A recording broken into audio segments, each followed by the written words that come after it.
Sun experiment. Oh, look at you. You're a hidden weapon. Every time you try a language quiz, you always nail it. It's natural. It's natural.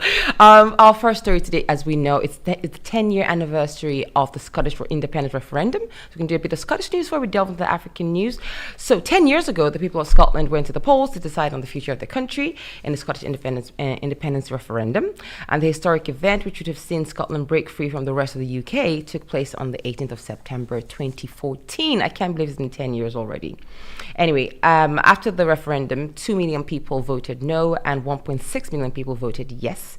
And following defeat, the then First Minister Alex Salmond stepped down and was replaced by Nicola Sturgeon.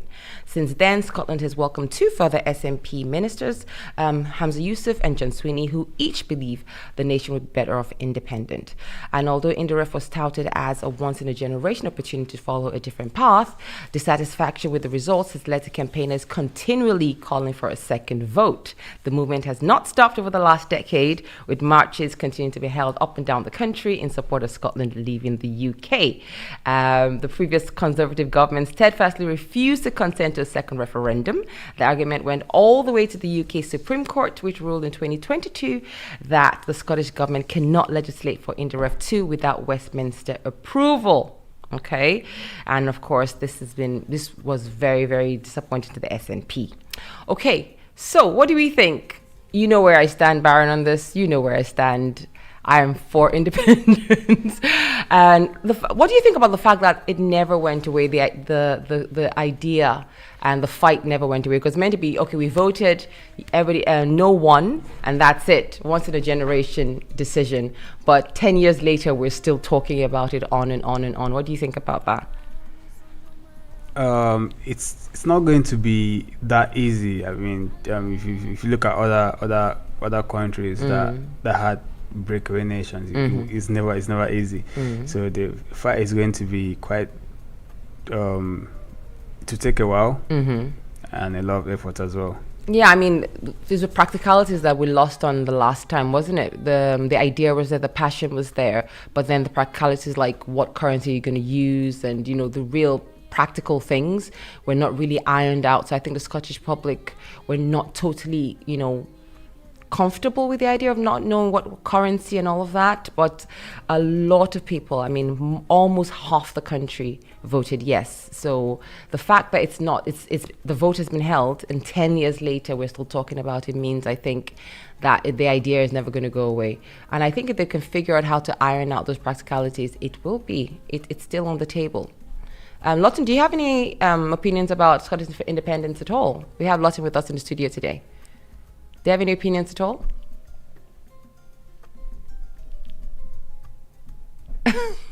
I know I'm putting you on the spot. That's what I do. Not that much to give an opinion. No, he doesn't. He doesn't have an opinion. Okay, don't worry. Maybe on the next topic, perhaps. Yeah, all right. for the next one, yeah. Okay, so let's move on. Moving on, we're going to Ghana this time around. So great news. So Ghana has just launched a new gender equality law, and women's rights advocates are demanding the immediate implementation of a nearly 30-year-old gender equality bill, which Ghana's president signed into law last Thursday. This ends a process which began in 1998, with the bill shuffling between parliaments until the legislature passed it in July this year. So many campaigners faulted Ghana's lawmaking body for the long delay, but Ghana now joins Rwanda, Uganda, Burundi, Mozambique, and other countries in Africa that have working affirmative action laws.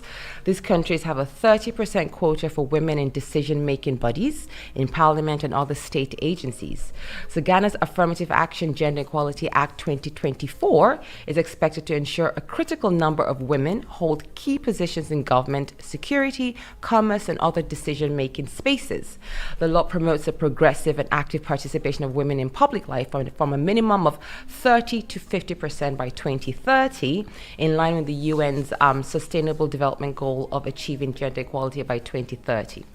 The country's trade unions are mandated by this law to ensure gender-balanced representation on their executive boards, while private industries which enforce provisions of this law to employ women would benefit from tax incentives. Very good. After the law passed in July, the Speaker of the Parliament, Alban Baggins, said he hoped lawmakers would commit to the reforms and do more to create a free and just society to liberate more women to support us develop Mother Ghana. Subjecting an employee to a gender-specific verbal attack, stereotyping, hate speech or harsh rhetoric, as well as discriminating against, intimidating or seeking to disqualify a candidate based on gender are all banned under this law. Penalties include fines, jail terms of between 6 and 12 months, and any act that victimizes, obstructs, or exerts undue influence on a person in a way that undermines the new law is deemed an offense. Okay? So female lawmakers have described the law as a strong statement for the empowerment drive. Abla Jifa, who is an MP in Ghana, says she hopes it will cure the cultural, political, and economic discrimination against women and minority groups, especially of the disability community. We must kick in the advocacy as soon as possible, she says. But advocates and activist groups who welcome the law are worried it might not be properly enforced. In the midst of the joy, there are fears. We fear that people, for example, where political parties are required to play a role, they may not necessarily do what they have to do. And there's been a little bit of public criticism of the law. And at the recent press conference, a journalist asked if pursuing equality by discriminating in favor of women was the wrong thing to do. And another senior minister dismissed it as misconception about the bill fueling tokenism. So basically, what's happened is public bodies and trade unions have to implement the law. They can't discriminate against women. They can't stereotype against women. They can't insult women or, sideline them based on their gender. And then private companies will get tax incentives if they apply the law. So I think it's a great thing that Ghana is doing. What do you think, Baron? Yeah, it's great. It's good to see progress in Africa. So just hoping that more African countries will go down this route as well. It's so funny how in East Africa they seem to be like way ahead of us with this, because Rwanda, Uganda, Mozambique, Burundi, they've all done this.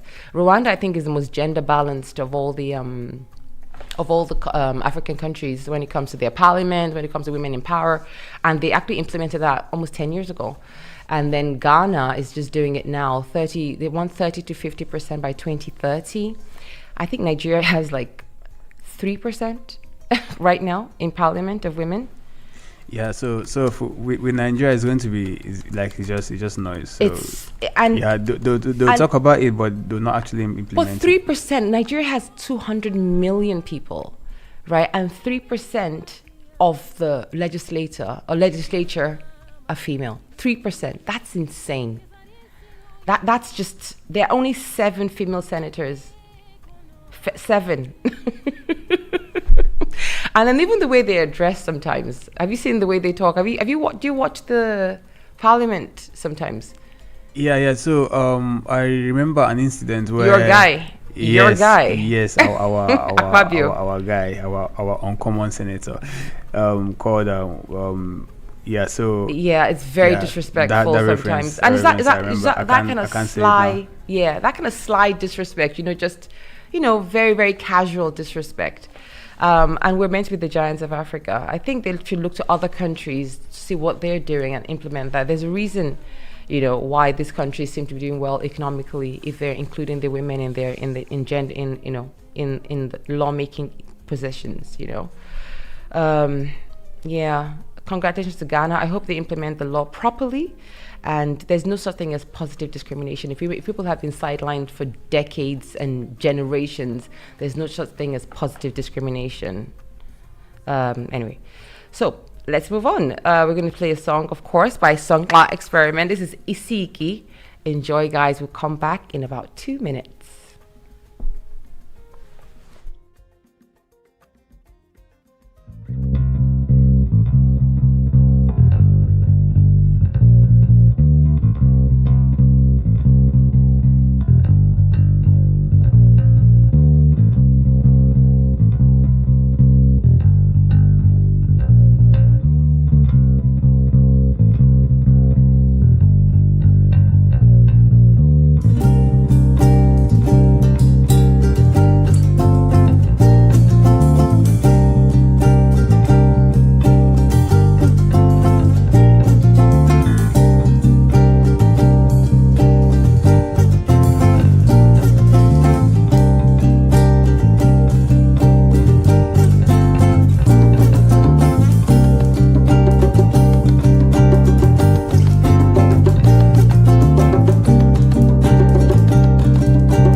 right, that was Isiki by Sunkla Experiment. I'm not going to get tired of saying that the entire show. Sunkla Experiment and from South Africa, as we know. And this next story I'm really excited about because doing the research, I didn't realize how far ahead of us East Africa is when it comes to this particular issue. So I hope you're going to enjoy this one. Baron, did you know that electric vehicles are starting to overtake gas-powered cars in Ethiopia and other parts of East Africa? Did you know that? No, I had no idea. All right, let's talk about it. Find out. So today we're following Ethiopian electric vehicle driver Mikel Belaye, who's managing to completely avoid who was managed rather to always avoid the long lines of fuel stations in Addis Ababa. He says, I no longer line up for petrol on the road. A full charge of his imported Toyota car, a popular EV in the country, EV is electric vehicle, we're going to be using EV, is more than enough for 2 days. So he charges his car on full charge and he uses that for 2 days. He charges his car at home and is part of a rapid transition to electric vehicles in Addis Ababa. In addition to the polluting cars and trucks rumbling around the roads in Addis Ababa, cleaner and quieter vehicles are joining the traffic. Electric buses, smaller 15-seat mini buses, cars and motorbikes are popping up all on the streets of the capital, that's Addis Ababa. There are over 100,000 electric vehicles in Ethiopia so far. The Ethiopian government estimates that the number will more than quadruple by 2032. And that's largely because the national government took the extraordinary step earlier this year of banning the import of all gas-powered vehicles. Did you hear that? They banned the import of all gas-powered vehicles. They've become the first nation in the world to do so. They're the only people in the world who have banned fuel cars. Anyway, it also effectively slashed the customs tax on imported cars. So the tax on gas vehicles was up to 200 before they were banned, and the import tax of fully assembled electric vehicles is just 15%. Okay, it's part of the government-led effort to get more electric vehicles on the streets. The lower rates are also spurring more local electric vehicle manufacturing, and hundreds of the vehicles are assembled in Ethiopia by the Kindi Group using parts imported from China. Now, Shawaye Bufad, who's a manager at the company that assembles the cars, says import tariffs are almost 0% for electric vehicle parts that are assembled in Ethiopia. So nowadays, most vehicle owners prefer electric vehicles, especially light vehicles. The demand is increasing from day to day. So Ethiopia is leaning hard into electric vehicles in part because importing fuel is expensive, and 96% of the country's electricity comes from clean hydropower. A dual win for the country's finances and environment. They're really a clean energy country, says Jane Akamu, who is the Kenyan-based officer at the UN Environmental Program. Why are you importing oil and gas when you can have local electricity that you can actually use for your vehicle? The government recognized it had a bountiful renewable energy source in the country when it started shifting towards electric vehicles. And yet the total ban on gas-powered car imports passed in January, but took many in the region by surprise. We didn't know that the government was going to fully back a total ban. The number of cars on the road in Ethiopia is still quite low. That's 1.2 million in total, or roughly one car for every 100 people. In the US, about 91% of Americans own at least one car. And in Africa's most populous country, that's Nigeria, it's 11.8 million cars total, or about 6 cars per 100 people. The Ethiopian government has kept, that's to compare, the Ethiopian government has kept car ownership rates low with dramatically high taxes on gas-powered vehicles in an effort to make people use more public transport. Interesting. Even though the government has reduced or eliminated some of the taxes for imported electric vehicles, buying an electric car is still very expensive. Okay, in terms of who's buying the electric vehicles, it's definitely more those in high-income groups. For this reason, groups are working to push the Ethiopian government and others around the continent to invest more in electric buses and public transport so the efficient vehicles can be used by people of all income levels. Despite the cost, however, Ethiopia's vehicle fleet has seen a gradual but sustained rise in the number of electric vehicles displacing combustion engine cars. Within 2 years of the country's 10-year goal to bring in more than 100 electric vehicles, which started in 2022, electric vehicles already account for nearly 10% of its vehicles. Ethiopia's government feels good about the pace of the transition. So for now, Ethiopia stands alone in its ban of imported gas cars, and the country's ban is definitely a one-off. But electric vehicle growth around the continent is happening even without such bans. For example, in Nairobi, Kenya, electric motorbikes have seen a startling growth. Last year, Uber rolled out a fleet of eye-catching yellow motorbikes known locally as Boda Bodas. After the Kenyan government passed tax incentives, there was a 500% jump in electric motorbikes on the road in a single year. And earlier in March, the city introduced its first fleet of electric buses for public transport. And these are starting to take over the local matatu buses. I'm going to assume that's like our Danfo buses. So everything is on the rise. Electric vehicles on the rise across the continent as some countries look to get off oil in favor of cheaper electricity. And then Mose says, I look at electric vehicles exactly as we looked at the mobile phone industry about 30 years ago. When the rest of the world started adopting mobile phones, there was almost no infrastructure in Africa for it. There was only a very small amount of people who were connected to mobile phones. However, today you look at Nairobi and you hardly find anyone without a phone. Same is going to happen with electric vehicles.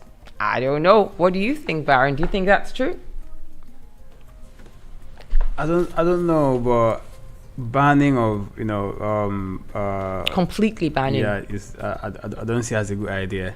Well, people should still have the options of Well, their cars already in the country right now. Yeah. Okay, but they're banning the import of more. Yeah, I understand. And if they have a source, if they have a clean energy source, if they have so much hydropower, and it's working for them, and they can charge their vehicles, not like Nigeria where you have to borrow your neighbor's generator to charge your car. If they tried on a large scale in Nigeria, well, if you think about it, so you've banned imports of new ones, so now people are just going to keep recycling the old ones, which is even more dangerous. But they're bringing it, they're assembling more EVs. So they're saying in another 10, 20 years, EVs will be the norm. That's what they're saying. And then with the EVs, they also have to provide enough charging point for people. But that will naturally happen with the market. That's what happens with markets. So you have the EVs and you have a demand for the charging points, so that more industry will spring up. Companies that do that will spring up, and then they already have the electricity to power it. That's what they're saying. They have a good source of electricity, which will never go away and is renewable. So that works for them as well. So I don't know if the government is being heavy-handed. I think they're being a bit heavy-handed with banning, but if they have a vision, maybe. And I think they have very little oversight, so they can make this very, very, very, heavy-handed declarations without much, political oversight or, opposition parties, fighting the mandate. So they get to just make these laws really quickly, which is not very good, but I don't know. Yeah, I just think that the ban is too much. You could have like more incentive for people that get the EV, and then maybe a little more tax on people that drive. I mean, they can roll it back. Yeah. They can roll back the ban in a few years if they find out it's not working, I guess. Yeah, so for us it's just like an experiment. So we'll see how it goes. Yeah, I mean, and Kenya is doing the same thing as well. Kenya is doing with public transport as well. I'm hoping the same can be done in West Africa. I don't know. It seems East Africa just is so ahead in so many things. Maybe Ghana. Yeah, maybe Ghana. You guys stop using Ghana to beat us, so. Congratulations, Ghana. You are the shining example of everything that's right in West Africa. Congratulations, Ghana. But I sound salty. For now. All right. I mean, we'll look at Ethiopia and see how it goes. But I mean, it's a great thing. Great example of what could happen, and it's quite exciting to say it's on the rise, out there in East Africa. I'm curious to see where this goes, and if Nigeria can do the same thing. I'm not sure. Okay, moving on. So I know it's a positive show, but I needed to talk about this, and we're going to spin it in a positive way if we can. So the killer of Ugandan Olympian Rebecca Chebet has died from his burns as well. The former boyfriend of Ugandan Olympic athlete Rebecca Chebet, who killed her by setting her on fire last month, has himself died from burns sustained in the attack. Dixon Ndiema ambushed the marathon runner as she returned home from church more than a week ago. He then doused her with petrol and set her ablaze. Local authorities said the two had been in a conflict over a piece of land in northwest Kenya where she lived and trained. Ndiema died last Monday at the intensive care unit where, according to the hospital, he was admitted with burns on more than 40% of his body.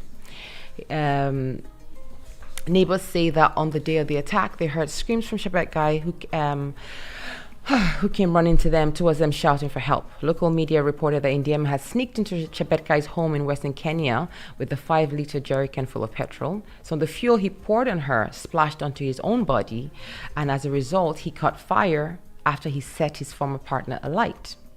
Okay, he was to face charges as police said he were treating her death as murder. But now that he's died, the criminal case has been dropped and an inquest into the two deaths will be opened instead. Both Ndiema and Shebekgai were admitted to Moi Hospital before their deaths. Shebetkai's death, of course, shocked people across the world, with fellow Ugandans saying she was an inspiration to them. The 33-year-old Olympian was the third female athlete to be killed in Kenya over the last 3 years. In each case, current or former romantic partners were named as main suspects by the police.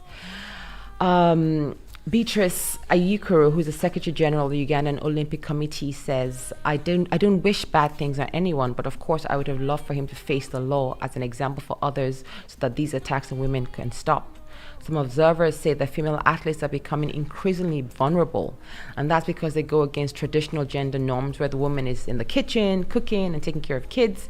But now female athletes are becoming more independent, financially independent, and that's put them in danger. Shebekgai was born on the Kenyan side of the Kenya-Ugandan border, but chose to cross over and represent Uganda to chase her athletic dreams when she didn't get a breakthrough in Kenya, which is a very competitive market for athletics. When she first got into running, she joined Uganda's People's Defense Forces and rose to the sergeant rank. She was quite an accomplished lady. Her career included competing in this year's Paris Olympics. She also won gold at the World Mountain and Trail Running Championships in Thailand in 2022. And she was buried last Saturday at her ancestral home in Buko, Uganda. Attacks on women have become a major concern in Kenya. In 2022, at least 34% of women have said they had experienced physical violence, according to a national survey. All right, how are we going to turn this around to positivity? Good for him. You could say that, but there's no way. There's no way to transmit it without sounding evil. Yeah, because I mean, if he did that, like if he tried to hurt her, and he hurts himself in the process, it's very karmic. But at the same time, he shouldn't have hurt her in the first place, And I think it's this thing of. The meat of it is that these women are quite independent. They are becoming very financially independent. And when I say financially independent, if you win international competitions, you do get if there's prize money attached to it, you do get quite a bit of money. And then it's not just, a little stipend. You do get quite a bit of money. You come home, you buy land, you build a house, all that. And then these men who are quite insecure in themselves already, they get quite insecure, and add that to the African factor of, respect, and the man is a king, and and some people just can't handle it, Not everybody. Some people are very supportive of their partners, but if 3 or 4 of their high-profile athletes have been killed in the last 3 years, that is a horrible statistic. What do you think, Baron? Yeah, so I don't even know what to say about that, but it's just that African people have to have like an open mind now. You should be proud of your Olympians. You should be proud of them. I mean, the country's proud of them, don't get me wrong. But I mean, if you're a partner to an Olympian, you shouldn't be insecure. You shouldn't be jealous of her success. You should be proud of your person. This is my person, and they're amazing. Look at what they've done on the world stage. That should be the normal way of looking at things. Yeah, and be supportive as well. Because we've seen clips from the Olympics where partners and they're celebrating as well. Mm-hmm. So I mean. And the fact that, he hurt himself, like he had so many points to stop He had so many points to stop. Like when he thought about it, he could have just killed that in his mind. When he went to the fuel station, when he bought the jerry can, the empty jerry can, he could have said, what am I doing? When he bought it and put it in the jerry can, he could have gone, what am I doing? When he waited at her house for her to come back from church, he could have, there's so many. How angry or jealous do you have to be to bypass all those cues, all those emotional, mental, even self-preservatory cues to go ahead and still do the horrible thing? He must have been really, really, really jealous. Yeah. It's a horrible thing. I hope, let's turn this positive now. Whatever comes out of this, there's more highlighting on women athletes in Kenya and Uganda. So now there's the eyes of the world are on those countries now, because now we've seen the trend, and this was so horrific that we cannot turn a blind eye anymore. So hopefully what will come out of this will be more safeguarding for these athletes, and also the men will be on standby now, because the eyes of the world are on you now. Uganda men and Kenya men, stop the nonsense. Just stop the nonsense. Oh. Anyway, we have one song, and I'm super excited because our travel segment today is just incredible. And I'm taking you to Baron's hometown, or at least his neighborhood. So we have one song, and we're going to come back with our travel segment. You guys are going to love this travel segment today. But before that, here is Bayede by Sun Experiment.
right, that was Bayere by Songklex. Guys, do yourself a favor. If you've never seen them perform, as beautiful as their music is, them performing is even more gorgeous. They are just in the zone. They're very, very traditional, very, very South African, very, very vibey, very, very, what do they describe themselves as? Afrofuturistic. Afrofuturistic music is just gorgeous. And the way they perform, the way they look, it's all very spiritual. It's a beautiful band. Please do yourself a favor and look them up and enjoy their music. Okay. We are going to Africa. I don't know if you guys have done all your traveling for this year. Christmas is coming. Something very special is coming up in December. Something that happens once a year, every year in December. I'm not going to talk too much. Every year in Southeast Nigeria, which is in West Africa, which is in the world. And that is the Calabar Carnival. Varun, what do you know about the Calabar Carnival? Have you been? No, I've never been. No, I've not. Revoke your ABB and Epic card now. I cannot. You know what? We've been so disappointed by, should I say, the government that their road from Uyo or from Akwa Ibom to It's bad. is terrible. No. So usually back then, what would take you an hour and maybe 20 minutes is now it's not. It could take you 6 hours or 7 hours. I've used that road. It's amazing. Yeah, so that was back then. Oh, I mean now all them. What? Akpabio fixed everything before he left. Okay. No. Let's right. Okay. There's a very special place in Nigeria. It's called Calabar. I love Calabar, but I'm not going to talk anymore because we have our friend Stephen Nduku, who has done us the honor of actually traveling to Calabar and documenting the entire experience he had. So every year there is a carnival in December in Calabar. So it's called the Calabar Carnival, but I'm going to hand it over to Stephen right now, who's going to take us all the way to Southeast Nigeria to find out what it's all about. Here we go.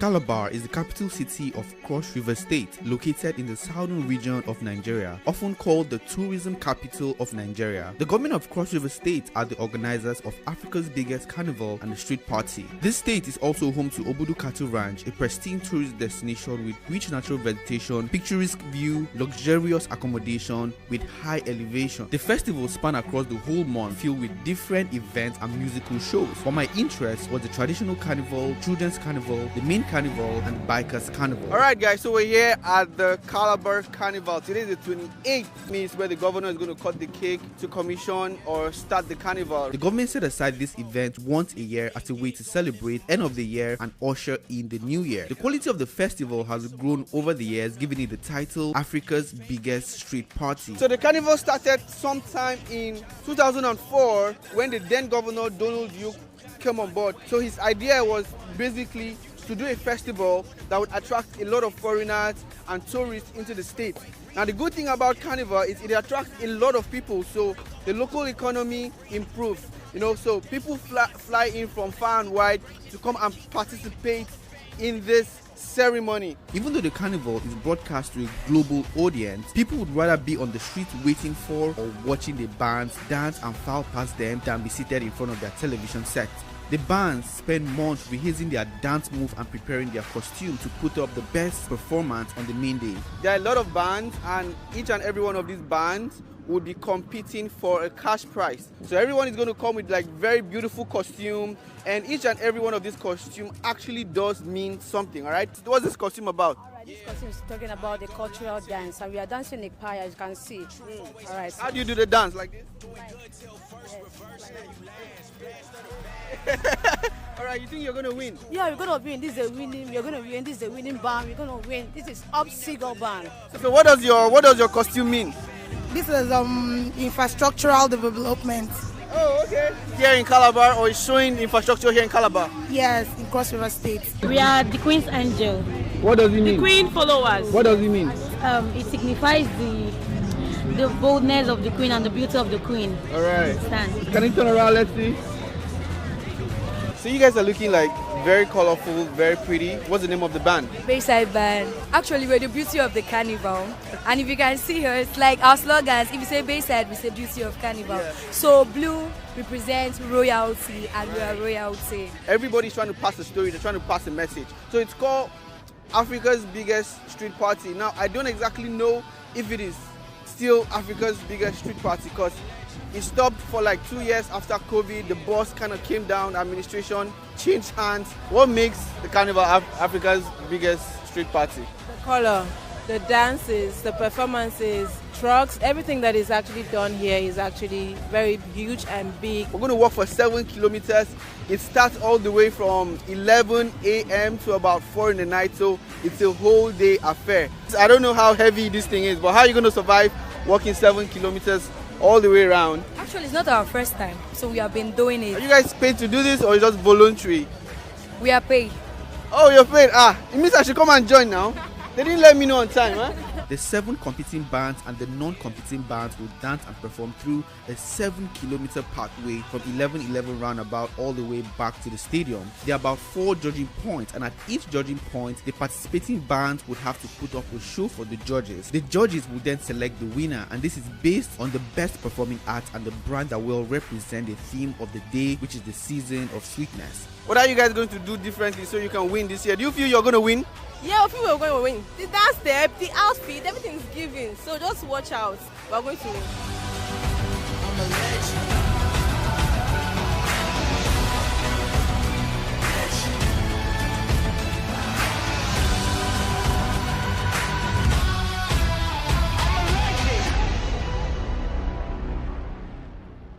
The traditional carnival was the first event. It features dancers from all 18 local government area in Cross River State. It is not just about the dance and the display. They use this medium to educate people about the natural endowment found in their communities and the rich culture. I noticed he has like a light on his body. What does it mean? Electricity.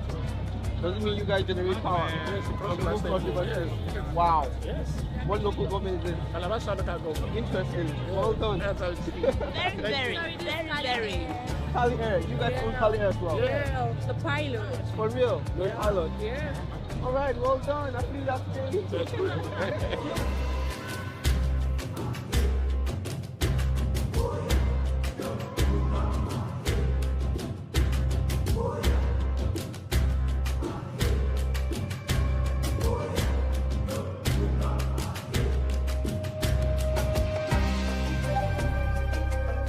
So you have a representative of each local government. Cross River State has about 18 local governments. So you have each of these local government come out here to put out a display. They are judges, so I think they are rewarding the best costume, the best dance, and all of those components put together. The winner will be emerged. But it's very colorful to watch, to see the culture, to see how colorful this culture is. Just look at my back right now.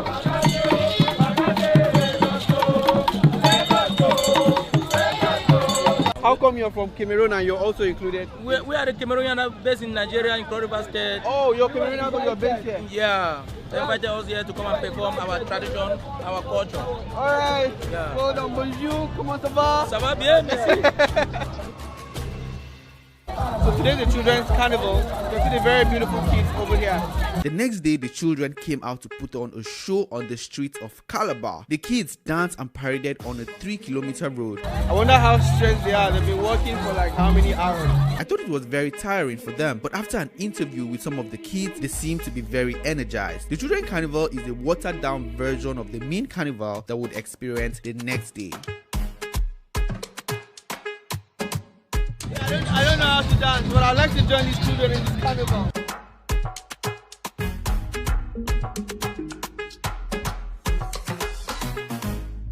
The main carnival was nothing like I have seen before. Thousands of people on the streets chanting and dancing with beautiful costumes that relate to the theme of the day.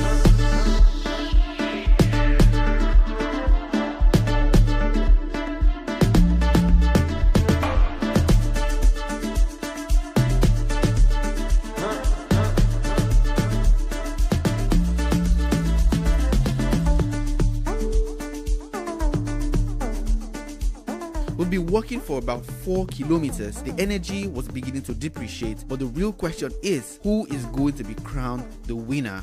Are you exhausted? Almost. How many more minutes of work do you guys have? How many hours? We have hours. We have hours. 4 a.m. tomorrow morning. This one will be preparing for. What band are you guys in? This is Freedom Band. Are you guys going to win? Of course, yes. Wow, I wish you guys success. Thank you. Well done. When the sun finally set and the street lights came on, it was then I understood why it is called Africa's biggest street party. The bands have been dancing since 12 p.m. and this is 8 p.m. The energy is still up, the streets are crowded, the people are dancing. Now the sun is down, street lights are on. I think everybody's even more excited now that the sun is down. Everybody's more excited now. I actually thought people were going to be tired when the sun comes down, but it seems like everyone is energized, excited, and happy. The energy comes every December, every year. Yeah, the street is bustling like a lot and a lot and a lot of people.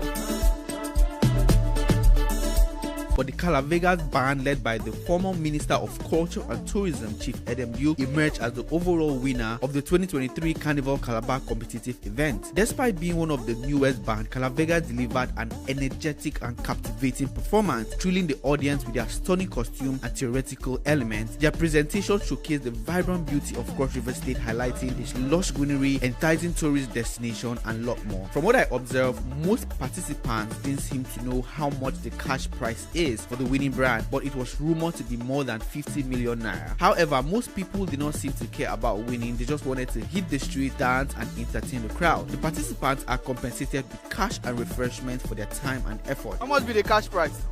I don't know. You don't know, but you just want to win. I won't win. Are you guys paid for this or is it voluntary? You're happy to do it? I'm happy doing this, but at the same time, it's being paid. Oh, you're paid? Yeah. We are not going for the prize. We just want to win. Yeah. It's really very intriguing to be here. Okay, I will actually advise all of you to always come to Calabar every December to attend this Calabar street party because it's really interesting. My visit to Calabar and the whole experience was a great way to end my year. You can visit Calabar to participate in the 2024 Carnival. The government promised to make it bigger and better.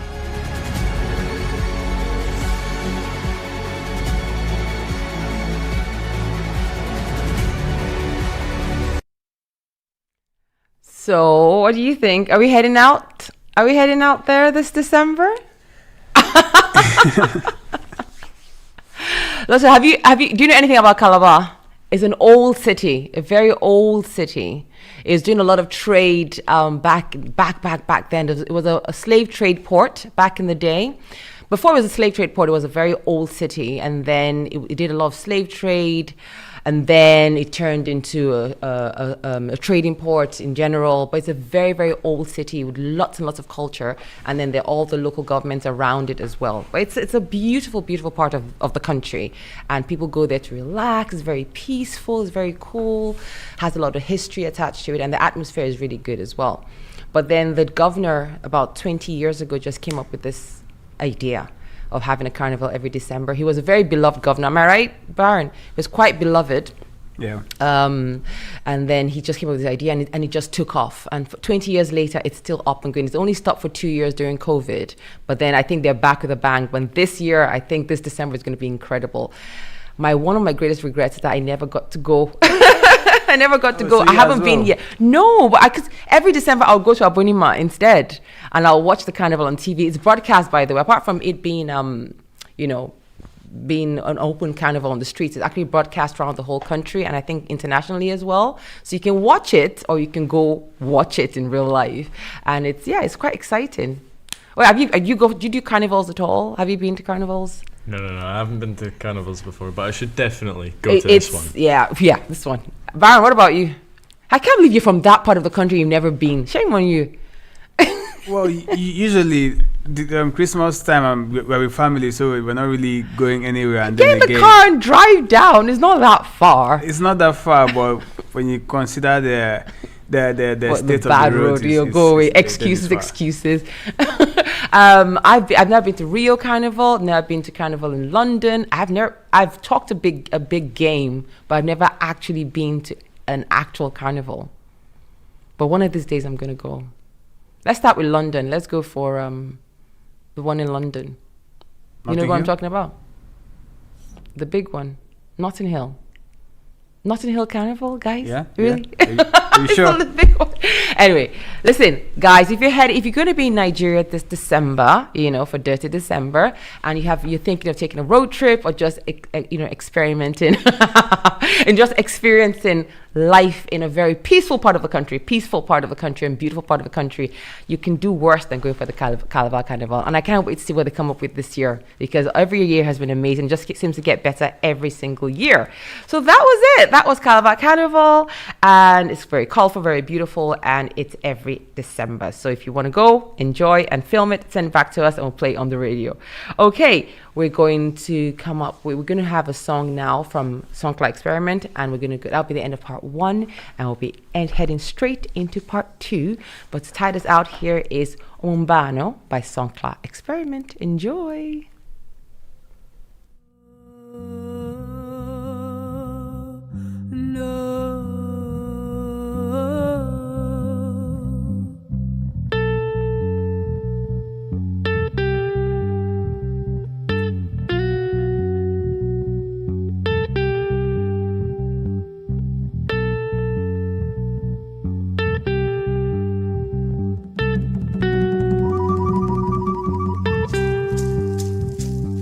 Well,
wella, wella, wella, wella, wozana, we.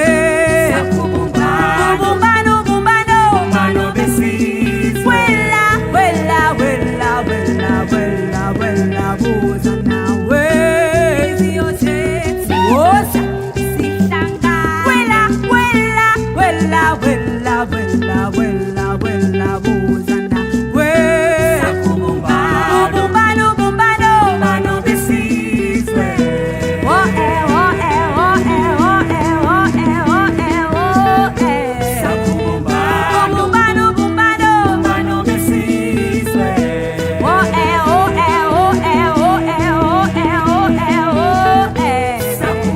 Bumbano, bumbano, bumbano, besis, we. Oh, zamade, oh, zamade, oh, zamade, oh. Bumbano, bumbano, bumbano, besis, we. Oh, zamade, oh, zamade, oh, zamade, wena. Bumbano, bumbano, bumbano, besis, we. Oh, eh, oh, eh, oh, eh, oh, eh, oh, eh, oh, eh, oh, eh. Bumbano, besis, we. Oh, eh, oh, eh, oh, eh, oh, eh, oh, eh, oh, eh, oh, eh. Bumbano, besis, we. Oh, eh, oh, eh, oh, eh, oh, eh, oh, eh, oh, eh. That was an absolute pleasure. That was Ubumbano by Sonkla Experiment. And now we're officially in part 2 of BB's African News Magazine show on Jambo Radio. I'm still BB, having changed over the last hour. And now it's time for African Spotlight. Every week we focus on a good news story or interesting story from the diaspora or from the continent, and someone doing amazing things in the community. This week, we are shining our spotlight on our amazing African Paralympians who have had a historic success at Paris 2024. Did you know that, Baron? Well, I know of some, but not a lot. No, just say no. Nah, I won't say. I can't say no. All right, let's celebrate our people. So, the Paris 2024 Paralympics marked a pivotal moment for Africa, as the continent achieved a total of 64 medals, one more than the previous tally at Tokyo 2020. Can I get a clues bump for that, or you know, some kind of cheer for that, please, Baron? Fabulous. Right, among these medals, 23 were gold, and they were distributed across 8 nations, with 2 additional countries making their medal table mark. As expected, para-athletes and powerlifting dominated the events, yielding 43 and 11 medals, respectively. Morocco led the way with 15 medals, while Algeria excelled with 6 golds. Samson Dean, the president of the African Paralympic Committee, APC, praised the athletes for their remarkable achievements, but noted ongoing challenges. African athletes have shown that if our governments and our people lift up support, they're going to perform much, much better. So looking to the Los Angeles 2028 Games, the APC and the National Paralympic Committees, NPCs, faced significant hurdles. Notably, Mauritius celebrated its first medal when Giovanni Philip earned bronze in the men's T20 400-meter race. Additionally, Nigeria's Miriam Eniola Bolaji made history by winning bronze in badminton, becoming the first African to earn a medal in the sport at the Paralympics or the Olympics. Algeria also made headlines with Brahim Genzoud's gold in the KL Para Canoeing event, and Genduk expressed optimism, stating it's going to be a big jump for our sport. A lot of the African athletes have the same opportunity and will be in the same place as me. Prominent para-athletes solidified their legacies, including Tunisia's Rawatili, who won 2 gold and now holds 8 Paralympic golds and 10 total medals. Algerian sprinter Skanda Jamil also won gold in both the 100 and 400 meters. Wow.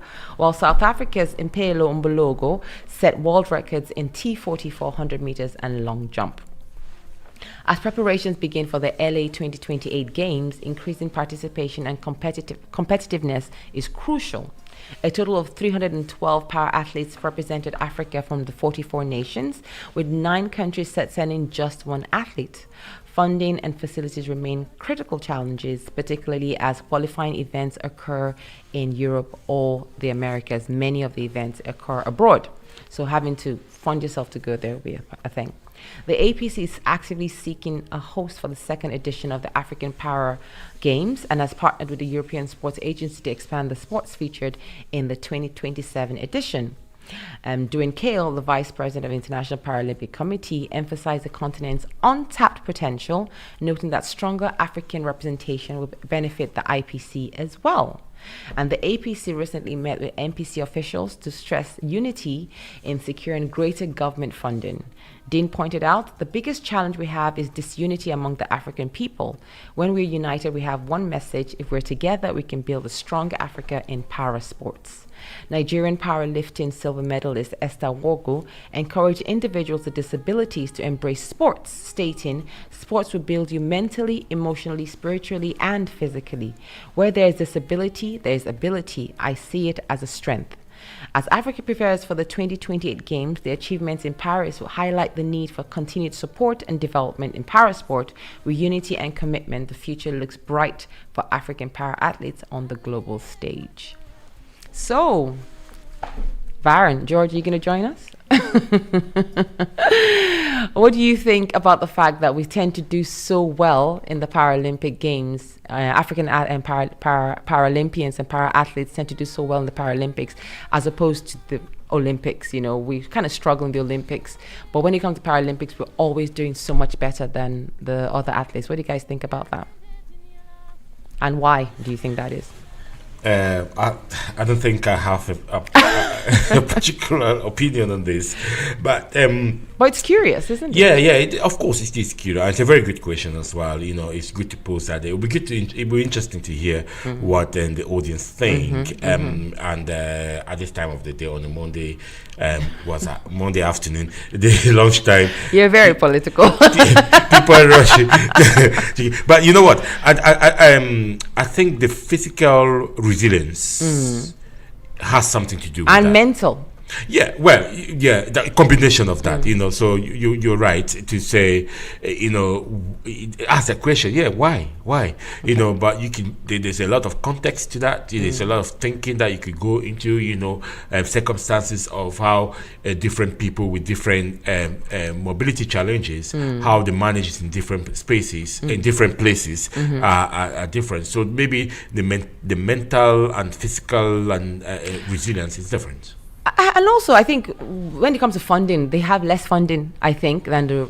Can I say regular Olympians? Than the Olympians. I'm going to say Paralympians and Olympians. They must have less funding, but why is it that they do better? You know what I mean? Why do they do better when it comes to the Olympics?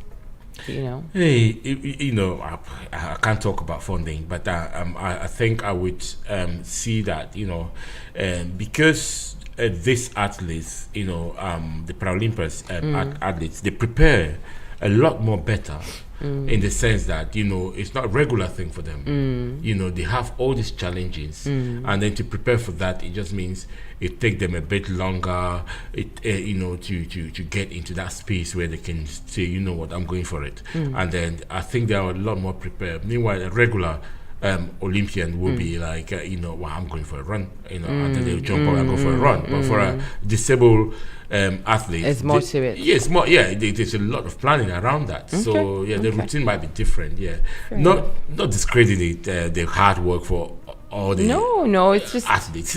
I've always found it curious that you know we struggle when it comes to medals in general at the Olympics. You know, we tend, because we always say, you know, there's not enough funding, there's not enough, you know, support from the different governments and all that. So we go to the Olympics, we do well, but we don't clear the boards. It's always, you know, the usual suspect at the top of the medal boards. Yeah. And then 2 weeks later, the Paralympics come about, and Africa is just doing great, especially in weightlifting for some reason, and the athletics. We're just doing so much better. Our Paralympians always tend to bring home medals, as opposed to our Olympians, you know, bringing home medals. We don't get that many medals from our Olympians. There's the hunger for it, isn't it? There's a hunger for it, and it's an opportunity, I think, as well for them. Of course, yes, you know, and being that sort of because you know when you know I want to say this disabled athletes in places like developing countries, let's put it that way, they will, they will challenge themselves a lot more in the context that, you don't have any support. You probably be put as an outcast in the community. So for you to show and get to that level is to prove something, that you're worth more than. It's absolutely incredible. Yes. So I think it has to do with that mental strength of, first, you already been put. I mean, disabled people everywhere in the world, they face discrimination, but particularly in Africa, it's different. It's different. So if you've been put to be seen as an outcast, and then you get the opportunity to be that physically strong and able to perform in a global stage, I think it's just to prove your worth and go back to your community and say, listen, I'm not all that you think, And when hunger beats you go do more. Honestly, I mean, I love the fact that we're doing cycling and things like badminton. Not the, I know we always do well in para athletics. Yes. And powerlifting. But this year we're getting medals in badminton. We're getting medals in canoeing. We get, we're opening up. Absolutely. There's so much untapped potential there. Like, yes. Like the IPC chairman said, there's so much untapped potential on the continent when it comes to para athletics. Paralympics. Yeah. Okay. Fabulous. Baron, what do you think? Thank you so much for your opinion, George. What do you think, Baron? Why do you think they do better than the quote unquote regular Olympians? I think it's just the will, the will to succeed, and also, many of these people are probably don't have a day job back at home. So no, it's not. It's a serious thing. It's a serious thing. So they have to succeed at something. Okay, so. I like that angle. So you think they have more time to train? Those who are into the sports have more time to train because they don't have like day jobs. Yeah, you could say more time to train as well. Okay. But the other athletes are also training too. So they are all professional athletes. Okay. However, it's still the will. It's very impressive. It's still the will to succeed. Okay. So the will to succeed. That's what we think. Yeah. I love the fact that we're seeing more, like I said earlier, in other sports, not just the traditional ones where our para athletes succeed in traditionally, like that's the running and the weightlifting. Now we're seeing other sports join. They're doing well in other sports as well. Cycling, canoeing, badminton, those are not traditional sports that we pursue on the continent. So if our para athletes can do well in those, even our athletes can do well in those when it comes to, the next games. And I think there's so much, and I just really hope other disabled people will look at this success and say, I can do this. The younger people who are doing the basketball, all the other games, young disabled people in the country who maybe don't have the examples of what they can be due to their disability. I mean, for the longest time, if you came from the lower class to a poorer family and you're disabled, you're basically sent out to beg or things like that. So people now, young people can look at this success and go, you know what? If they can do it, I can do it. Representation matters in every sphere, doesn't it? Yeah, so our young disabled people, if you're interested in sports, please pick yourself up. Find someone to, sponsor you, or go to ask your local authority how to get into sports. Start a club, find your fellow people, start a club, and then push it and go for it. You never know where it will take you. The games, there's 4 years to the Olympics. 4 years to the next Olympics. Years. You can do this. 4 You years. can do this. And please, those on the ground who can encourage our young African disabled people to get into sports, if you're in any positions of any power or influence in any way, please see this as an opportunity to mentor these people or to just support them in their goals. Yeah, I think those in power, those are in the best positions. Have to create the infrastructure and get the equipment for these people to succeed as well. But this is an example. It gets done. Look at 44 different countries sent people to the Olympics this year, and we've gotten 64 medals. 64 medals for the continent. It's wonderful. What they've done this year, wonderful, and we're really, really proud of our Paralympians. All right, questions for the day. Number one. Why do you think African Paralympians generally do so much better than African Olympians at the games time after time? We've given our 2 cents. We'd love to hear your 2 cents. And number 2, as good as sport is for encouraging and building people with disabilities, how do we get more grassroots disabled people to take up sports on the continent? Okay, you know what to do. You can call me on 0141 530 2787. Once again, that's 0141 530 2787.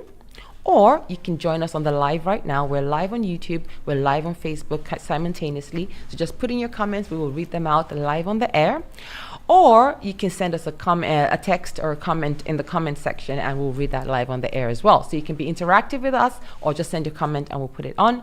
Or you can just call us directly live. We're here. I'm here. Baron's here. Judge is here. We're happy to take your calls and your comments, your questions, opinions, anything. So once again, if you're calling from abroad, the number is +44 141 530 2787. If you're calling from the UK, it's 0141 530 2787. Love to hear your opinions. Let me read the questions one more time. Number 1, why do you think African Paralympians generally do so much better than African Olympians at the games time after time? And number 2, as good as sport is for encouraging and building people with disabilities, how do we get more grassroots disabled people to take up sports? That's my passion. People in the villages, people in the townships, people who don't maybe have city access, quote unquote. How do they get into sports at the grassroots level and make their way all the way to the Olympics? These are the questions of the day. Would love to hear from you. So while we wait for your questions and opinions, here is Bui Santando by Sankla Experiment. Enjoy.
Back. Okay, so we were just coming off of our African Spotlight and we're asking the questions about African Paralympians and how they do so well in the Paralympics. They've done so well this year, and it's 4 years to the next Olympic Games, and there's so much untapped potential on the African continent when it comes to Paralympics, para sports, para athletics, and all of that. All our disabled people who are interested in sports, we're trying to say, go for it. This is the time you can do it. And there are any people in positions of power or positions of influence, they can help build these people up and give them opportunities to be able to find a sport they're good at, actually have some funding to pursue it, and then enough funding to compete at the international level. It's not going to be easy, but it can be done. So the questions for the day were, why do you think African Paralympians generally do so much better than African Olympians at the Games time after time? And number 2 was, as good as sport is for encouraging and building people with disabilities, how do we get more grassroots disabled people to take up sports? The number to call is 0141 530-2787. Once again, 0141 530-2787. Or you could just join us on the live, ask a question right there, or put a comment on the Facebook page and we'll read it out live on air. Okay, while we're doing that, we're going to go on to our next segment, which is our Have You Heard segment. And every week we share an interesting development, story, or event from the diaspora. This one is going to be, I don't know if it's going to be controversial for you, Baron, but I'd like to hear your opinion on this one. So this week we're asking, have you heard that Zimbabwe is to call, that's to slay, 200 elephants to feed citizens left hungry by drought? Have you heard? No, I've not. This is... All right, let's hear about it. So Zimbabwe has authorized a mass slaughter of elephants to feed citizens left hungry by its worst drought in decades. With nearly half the country's population facing the risk of acute hunger, we're targeting to call 200 elephants, says Tinashe Farao, who is a spokesperson for the Zimbabwe Parks and Wildlife Authority. The move follows a decision in Namibia as well to call elephants and other wild animals to relieve food insecurity fueled by a prolonged drought. The calls have drawn criticism from animal rights activists and conservationists. Zimbabwe is home to more than 84,000 elephants, Farao said, about double its capacity of 45,000. So what he's saying is Zimbabwe can take care of 45,000 elephants normally, and right now they have 84,000. Zimbabwe's elephant population is the second largest in the world, exceeded only by Botswana's. Environment Minister Sitembiso Inyoni told parliamentarians last week that Zimbabwe has more elephants than we need and more elephants than our forests can accommodate. She added that overpopulation by elephants causes lack of resources for their sustenance, which fuels human-wildlife conflict in the country. We're discussing with Zim Parks and some authorities to do what Namibia has done so that we can count the elephants, mobilize the women to maybe dry the meat and package it to ensure it gets some communities that need the protein, she says. When there's an overpopulation of wildlife in a specific park, they will seek to go outside of the park to look for other resources such as water or greenery. And when that happens, they will come into contact with humans and the conflicts begin. In Namibia, 700 wild animals, including elephants, were approved for slaughter last month for their meat to be distributed to people facing food insecurity. More than 150 animals have already been killed. Namibia's Ministry of Environment, Forestry and Tourism says with more than 125,000 pounds of meat shared out. Zimbabwe and Namibia are just two of many countries across southern Africa facing a severe drought caused by El Nino, a natural climate pattern that has resulted in very little rainfall in the region since the start of the year. The countries are also vulnerable to droughts worsened by climate change. Farao, the park's spokesperson, says the column will begin once the authority completes the necessary paperwork, adding that the planned slaughter, I hate that word slaughter, would target areas with a large elephant population. The proposed elephant calls in Zimbabwe and Namibia have been strongly criticized. Culling of elephants must be stopped, says Farai Maragu, who leads the Zimbabwe-based advocacy group, the Center for Natural Resources Governance. Elephants have a right to exist, he wrote, adding that future generations have a right to see elephants in their natural habitat. Conservation biologist and natural resources consultant Keith Lindsay also expressed his discomfort at using wildlife to alleviate food insecurity, saying that it's very likely to lead to a more regular, ongoing demand for bushmeat that would be unsustainable. Farao, however, says Zimbabwe's decision to slaughter elephants, its first since 1988, was part of a wider measure to reduce conflict between elephants and humans following a series of elephant attacks on humans. The animals are causing a lot of havoc in communities, killing people. Last week, we lost a woman in the northern part of the country who was killed by an elephant. The previous weeks, the same thing happened. So the culling is also a way of controlling. At least 31 people have died in Zimbabwe this year as a result of conflict between humans and wildlife, local media reported. Okay, so let's put this in context. So, two things are happening at the same time. Number one, there's a drought and there's food insecurity, and therefore the meat will go towards that. They already eat bush meat in that part of the world anyway. I think they eat lions and all that. Not regularly, but they do have bush meat. They do eat bush meat, and they have more elephants than they can take care of. Okay. Yeah. Although the elephants do have a right to exist, it's true. Is their forest, is their savanna? It belongs to them. They can be as many as they want. But if they're in a park and there are not enough resources, then maybe two things can be true at the same time. Which is, if you call them, you not only control the overpopulation of the elephants, but you also have food for the people. For the people, yeah. So I think it's a good thing, but those who believe in conservation don't think so. What do you think, Baron? I think I should put on a T-shirt. What do you think, Baron? I say that enough times. Yeah. So I think that there will be different ways to deal with the situation. For first, if they're able to, I'm sure there's somewhere in the world where a zoo that needs elephants. Yeah, we don't want elephants cooped up. Okay. Or like a savannah, like the Drummond. Another park somewhere in Africa where they probably need elephants. Even I'm sure if you send them to Asia, they have elephants in Asia already. Yeah, so that could be like some sort of export. They pay you for it. Okay. You send them over there. Oh my God, that's a great idea. Now you have money to deal with different problems. Wow, that's a brilliant idea. But why haven't they thought about it though? They must have. They must have, or maybe no one is willing to buy. So on the other hand,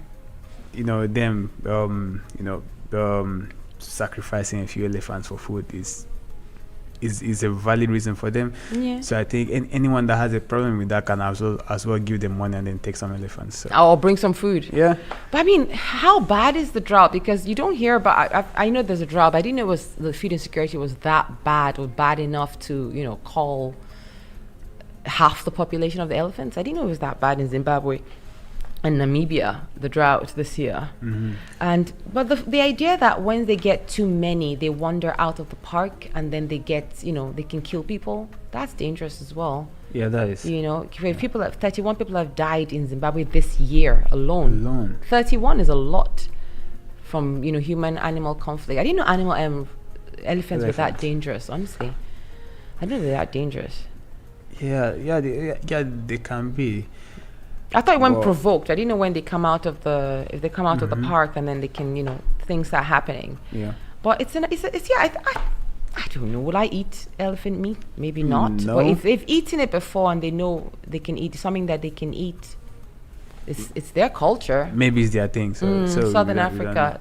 That's why I say that anyone that is there saying, oh yeah, animal cruelty and all of that. Yeah, if you could pay for a few elephants, I mean, those that wear the shoes know where it pinches. So exactly, and I think it's a good thing. So you call it, so you control the overpopulation, and you get to feed people at the same time. It seems like a no-brainer, but at the same time, yes. How do you say which animal deserves to be called? And people who believe in the sanctity of animal life. But your idea of shipping them out to other countries that have the facilities for savannah, like here in Scotland we have Blair Drummond, and if you go there you will see elephants. Maybe they don't need more than what they have, but you will see a few elephants and lions and tigers. It's pretty incredible. I couldn't believe it when I went, how many wild animals from other parts of the world are actually just free in Blair Drummond. So there must be other parks like that and safaris in the West, maybe in South America, that will be happy to take these animals off Zimbabwe's hands. I mean, we probably don't need to go that far. Surely there have to be a few in Africa. In Africa as well. There has to be a few in Africa. Yeah. And 84,000 though, that's a lot. Maybe one in this country I want one or two. But then it's funny because we say, some of the animals are going extinct, and then some are too many. Yeah. It's pretty incredible. I mean, it could be a situation where you buy 8, you get 4 for free. So. So the big question of the day: would you eat? No. An elephant? Would you try? No, I wouldn't. If it's well roasted and spiced and everything. No. Really? No, I'm not a big fan of trying. But there are places in Kenya you go to and you can eat any kind of animal, any kind at all. The lion, everything is on the. It's actually like a big, like a bonfire, like a grill, a barbecue, and then you can go and eat, this is this and that is that and that is that. You can eat that when you're on safari. You wouldn't, if you go to a restaurant like that, and it's already ready. You wouldn't try. No, I wouldn't try. I mean, you wouldn't imagine that I've not tried for. Me too. See. So I went to a party once. I couldn't eat it. I couldn't put it in my mouth. Yeah, so I'm not trying. I'm not trying. I'm not open that way to try new. So what kind of bushmeat would you eat? I don't know. Let me just stick to the usual beef, chicken. I've tried alligator, crocodile before. No, I've not. I've tried it. I just tried a little piece. It's tough. I've not. We've had situations where.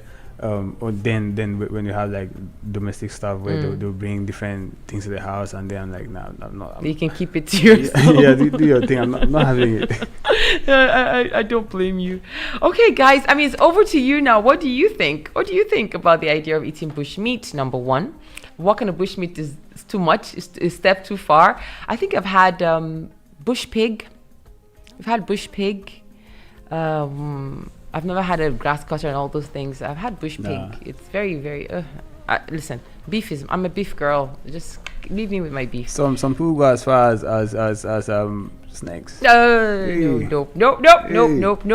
Sorry to all snake eaters. No offense, but I'm not joining you in that. No offense. I mean, to each his own. But okay, beef, chicken, fish. Yeah, fish is amazing. But it's fun.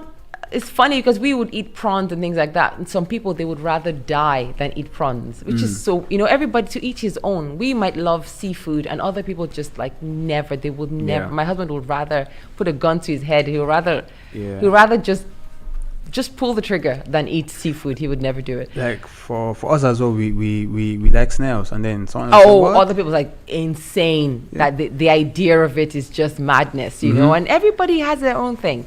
So East Southern Africans, they might have no problem saying elephant meat is anything because they've grown up, they've seen elephants their whole lives, and maybe it's nothing to them. And us in West Africa, we're like, ooh. So audience, I mean, if you're from West Africa, would you eat elephant meat and similar wildlife, or do you stick to the classics? And for those in East Africa, are you scared of prawns and things like that? And snails, our land snails, or would you eat it as well? We're happy to hear from you. Just call the number 01415302787. We'd love to hear your opinion on that.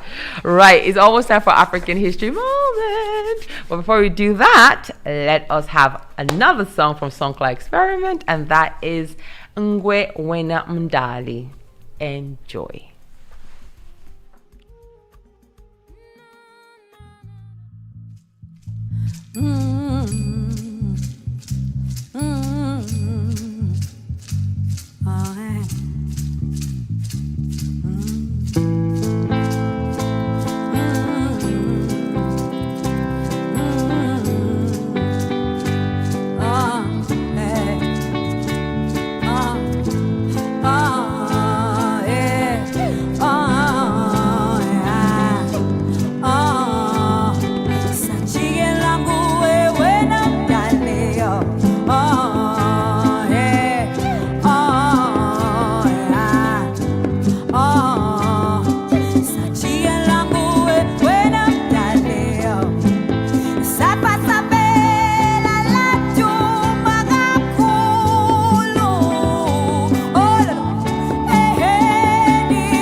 Vibes throughout. Sonkla Experiment is just absolutely wonderful. Okay, you ready, Baron? It's time. Baron's like, I don't know what to do. Right, guys, it's time for our favorite part of the show, how we, what we always look forward to in the BB's African News Magazine show, and that is, you ready? A moment in African history. Yay. Right, so every week we bring you some tidbit from African history.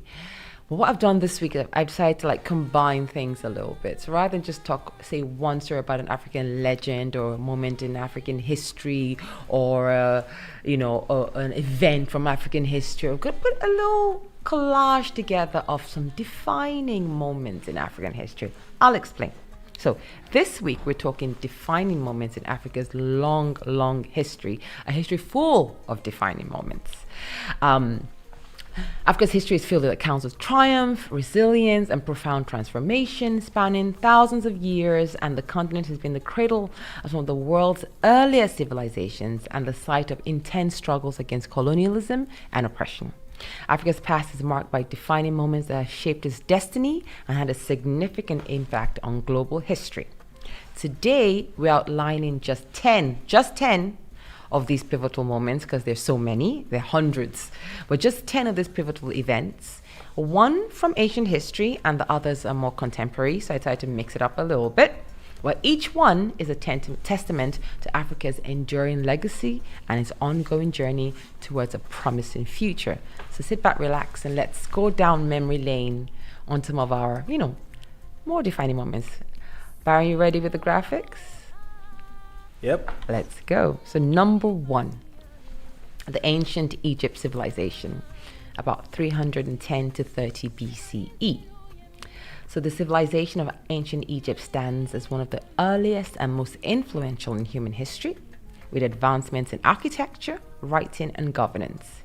Egypt not only constructed monumental structures like the pyramids, but also developed hieroglyphics, one of the earliest writing systems. The governance models, religious beliefs, and cultural achievements of ancient Egypt have left a lasting legacy, influencing subsequent civilizations in Africa and beyond. Okay, number 2. This one is a bit more shameful, but here we go. The Berlin Conference, 1884 to 1885.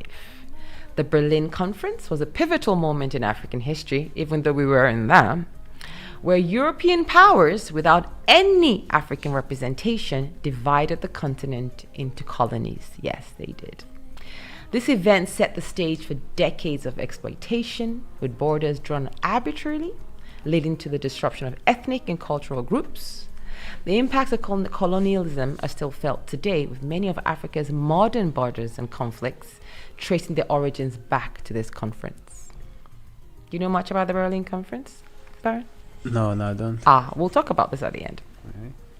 Number 3, this one I love, the Ethiopian victory at the Battle of Adwa. It's in a significant triumph against colonial forces. Ethiopia, under the leadership of Emperor Menelik II, successfully repelled an Italian invasion at the Battle of Adwa. This victory preserves Ethiopia's independence at a time when most of Africa was being colonized. It became a symbol of African resistance and inspired other nations across the continent in their struggles for freedom. Baron, do you know that Ethiopia is the only country in Africa that was never, ever colonized? Yeah, I know that bit. And it was this battle. I mean, Germany tried it, they won. The French came, they won. The Belgians came, they won. The English came, you know the story. Italians wanted to try their luck as well. And the Ethiopians are like, yeah, on your bike. Okay, number 4, the independence of Ghana, 1957. So Ghana's independence from British colonial rule in 1957 was a watershed moment in African history. Led by Kwame Nkrumah, Ghana became the first sub-Saharan African country to achieve independence, igniting a wave of decolonization across the continent. Absolutely. This event inspired numerous independence movements, leading to the liberation of many African nations in the following decades. This is true. So Ghana started it, and we all followed. It was like a domino effect. Nigeria was 3 years later. Number 5, the Sharpeville Massacre in 1960. The Sharpeville Massacre in South Africa marked a turning point in the struggle against apartheid. On May 21st, 1960, police opened fire on peaceful protesters, killing 69 and injuring many more. The massacre galvanized both national and international opposition to apartheid, leading to increased resistance within South Africa and global sanctions that ultimately contributed to the system's demise. I remember this. I mean, I wasn't there, I wasn't born, but I remember this story. I'm not that old. Okay, number 6, the end of apartheid and Nelson Mandela's presidency in 1994. Yes, you heard that correctly, 1994. 94. 94, I was born then, so yeah. That's 1994 is when apartheid and you can't make it up. The end of apartheid in South Africa and the election of Nelson Mandela as the country's first black president in 94 were monumental events in both African and global history. After decades of raps of reggae stars singing for the freedom of After decades of racial segregation and oppression, Mandela's presidency marked the beginning of a new era of democracy, reconciliation, and hope for South Africa, symbolizing the triumph of justice over injustice. Number 7, we're going to be dark here, the Rwandan genocide, 1994. In one of the darkest chapters of African history, the Rwandan genocide saw the systematic killing of over 800,000 Tutsi and moderate Hutus within 100 days. 100 days. This tragic event underscored the dangers of ethnic conflict and the catastrophic consequences of political manipulation. There's much more that can be said about that, but we know the story of what happened, and hopefully it never, ever happens again. Number 8, the Arab Spring, much more modern, 2011. The Arab Spring, a series of pro-democracy uprisings across North Africa and the Middle East, had significant repercussions for the region. In Libya, the uprising led to the fall of Muammar Gaddafi after 4 decades of rule. But this event significantly altered the political landscape of North Africa, leading to ongoing challenges, but also creating opportunities for new governance and models in the region. This one is still to be seen out. Number 9, the Ebola outbreak in West Africa, 2014 to 2016. The Ebola outbreak in West Africa was one of the deadliest epidemics in recent history, claiming over 11,000 lives. The crisis led to significant improvements in healthcare infrastructure across the continent. It also underscored the importance of global solidarity in tackling health crises. We are so lucky in Nigeria that this did not come up, because there was no way we could have contained it if it happened. Yeah. And we thank God for Dr. Adadevo every day for her sacrifice. And last but not least, number 10, the End SARS protests in Nigeria, 2020.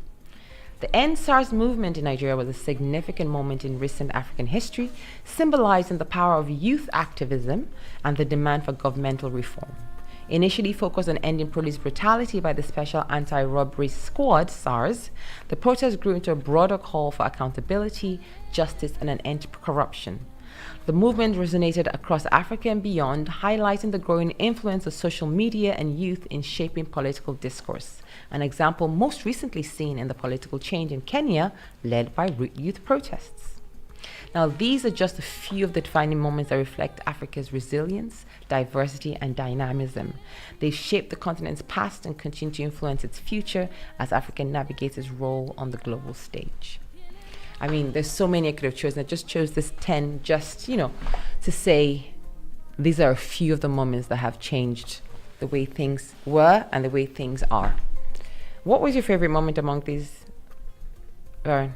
Well, so I wasn't there for most of them. That's history. You weren't there. You don't have to be there for history. Let me see. I wasn't there. Like, imagine saying, I wasn't there. What do you think about the Second World War? Well, I wasn't there. So anything I say will be based on things I've heard and things I've seen through documentaries. But the one that I was really proud to see was the NSAS, because I was really there was a lot of hope that things would that would be the beginning of change. And but we're still where we here. were. I think the independence of Ghana was really cool. They're the first to get independent from the British, and then it just created a domino effect, and everybody, I think within 57 and 65, almost everybody was free. And then the Berlin Conference, the nerve, the actual nerve, the audacity. They sat down to everybody, Germany, Austria, Belgium, England, France, Italy, Spain, Portugal. They all went for a conference, sat down and said, see this Africa, let's share it. And there was no African in the room. Let's share it. So Mr. Britain, take Nigeria. They didn't even. They. There was no Nigeria. There was no Ghana. There was not. We all had our nations. You know, the nations. There was so no. It was more like take whatever you can from West Africa, and then rename it. Call it what you want. Put the borders where you like. So something like Cameroon, for example, should be part of Nigeria, should it not? Part of Cameroon. Yeah. And they just put it across ethnic lines like that, divided people who should be divided, added people who shouldn't be added, and so on and so forth. And then sent their youngsters to be governors and DPOs and all that. Mm-hmm. And then went and looted and looted and looted. Take resources. And killed and oppressed and oppressed. Yeah. Unbelievable. I mean, just the fact that conference is an eternal embarrassment to me. That they actually felt comfortable to have a conference like that where they shared Africa. Like it beggars belief that such a thing could have ever happened. I bet they wish they can just erase that from history. From history. And I wish they could too, because it's embarrassing to us as Africans that they had they were so comfortable to think, to do it. Yeah. Anyway, moving on. That's where we all come home. We're home in Europe. We're back to this home now. Yes. Okay, guys. I wish we could do our language quiz. I don't think we have time. Baron wants to do it. You want to do it? We don't have time. No, next time. We have barely 1 minute. We have only 1 minute left to the end of the show. I hope you've had a good time with us today. We've had a wonderful time. We've done so much. We've done our history, 10 defining moments in African history. We talked about Zimbabwe and how they're calling elephants there. They're hoping to do that very, very soon to help alleviate food insecurity. We talked about African Paralympians doing so well on the world stage. We talked about all the news that's going on right now, as well as the 10-year anniversary of the Scottish independence referendum. And we had a beautiful music from our beautiful friends at Songkla Experiment serenading us throughout the show. Hope you had a wonderful time. I can't wait to see you back next week when I'll be back, baby, with more news, politics, history, music, and everything in between. Until then, stay proudly African. And to play us out, here is the beautiful song Makosi by Songkla Experiment. I'll see you next week. Bye.